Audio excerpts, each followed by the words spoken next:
Il s'est mis à faire glacial.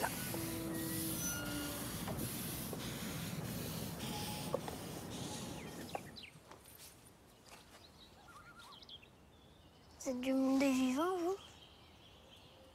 Maman, c'est la petite sœur que tu m'as promis. Ça alors? Mais c'était que t'es une vraie petite fille en chair et en os. J'ai faim, moi.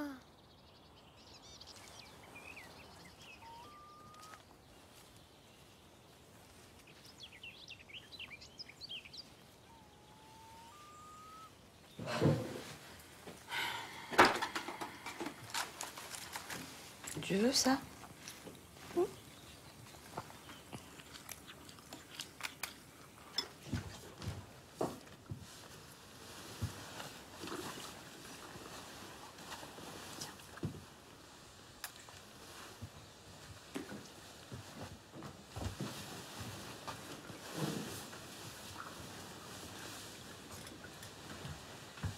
C'est trop beau. C'est comme une pluie d'Edelweiss. Ce sont les abeilles blanches. Elles ont aussi une reine? Ah, certainement. C'est la plus belle et la plus glaciale de toutes. C'est la reine des glaces.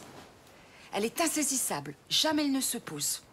Est-elle sur Terre, tout à coup, hop, hop, hop, elle repart se cacher là-haut dans les nuages noirs. Pendant les nuits d'hiver, c'est elle qui déambule dans les rues des villes. Et son regard glacial couvre les vitres de minuscules fleurs de givre. Comme ce serait beau de la voir. Dis pas ça, malheureux. Partout où son regard se pose, tout devient morne et glacial. Bon, allez, au lit maintenant. Non, non, non, arrêtez. Non, non. Non, l'embête pas. Peter, non, Peter. Voilà, c'est ça. Voilà, voilà. Fais la tournée, vas-y. Voilà, c'est bien. C'est bien. Et mettez-vous la serviette, voilà. Oh,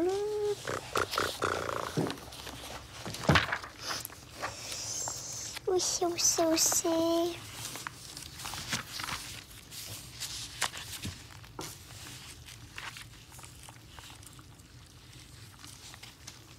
Puberté.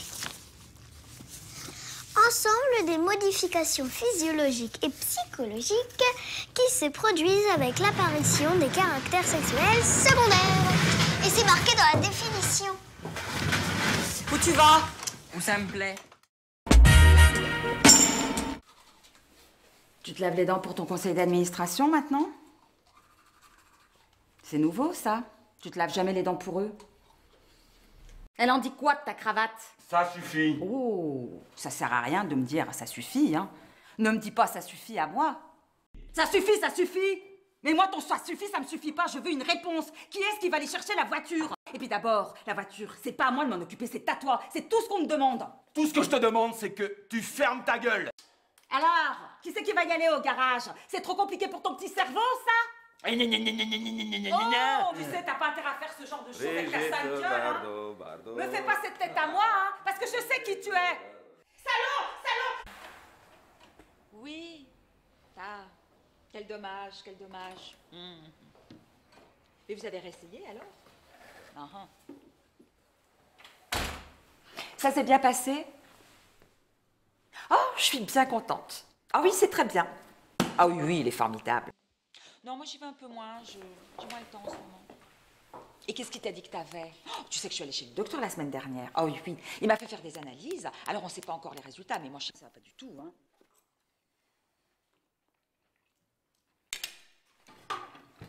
Moi, quand même, dans ce cas-là, je suis pour la peine de mort. Bah non, moi je suis contre tout de même. Quoi, tout de même? Tout de même ou quand même? Bah non, moi je suis contre. Y a pas de raison de condamner des gens. De quel droit on se permet de condamner des gens? On n'a pas le droit, on n'a pas le droit de condamner des gens comme ça quand même. Bah quand même! Passe-moi le sel. Ils ont tué, faut tuer. Y a pas de seconde chance. Ils sont pourris à l'intérieur, ces gens, ils ont même pas de famille. Non, tout de même.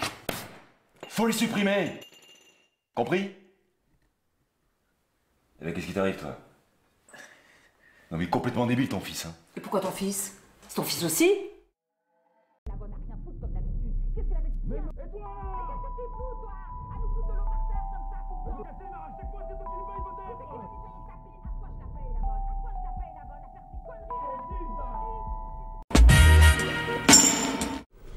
Non mais t'es cinglé ou quoi? Tu sais ce que ça veut dire avoir un gosse?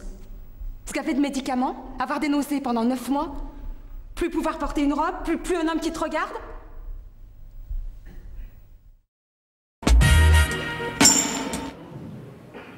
La fabulation, pure et simple. Tu sais parfaitement que Sébastien n'était pas ton fils. Je dois dire une chose, oui. Lorsque j'ai épousé cette jeune fille, elle n'avait de virginale que sa robe. Tout le monde savait très bien que le polichinelle était déjà dans le tiroir. Il n'était pas de toi. Madame, je vous en prie.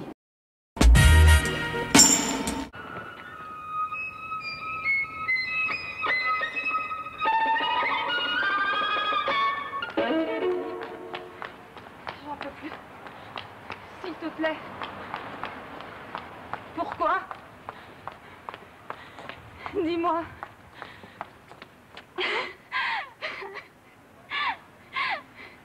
Regarde, c'est moi, Nicole. Tu m'écoutes? C'est ta femme, Philippe. Parle-moi. Parle-moi.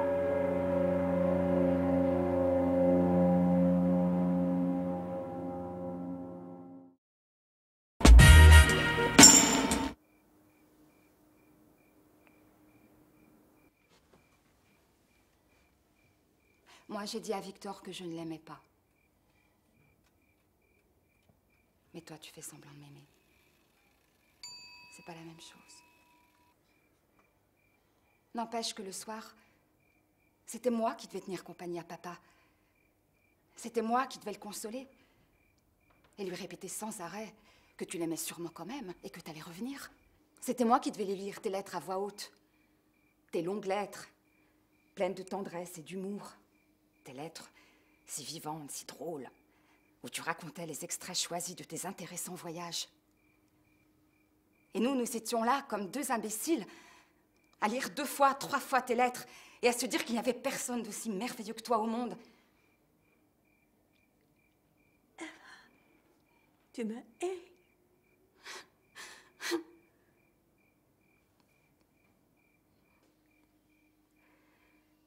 Je sais plus où j'en suis.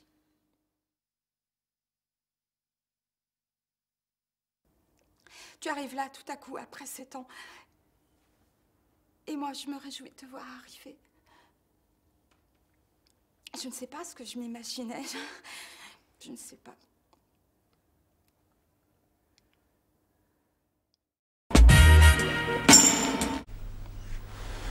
Quand on était petit, on avait une grue avec une aile estropiée. Elle était gentille avec nous. Elle nous en voulait d'aucune méchanceté. Et elle se pavanait en nous criant de pas aller trop vite. Mais en automne ou au printemps, quand les grands vols passaient au-dessus du village, elle devenait très inquiète. Et ben, je la comprenais. Pleure pas. Ça abîme le teint. J'ai fini.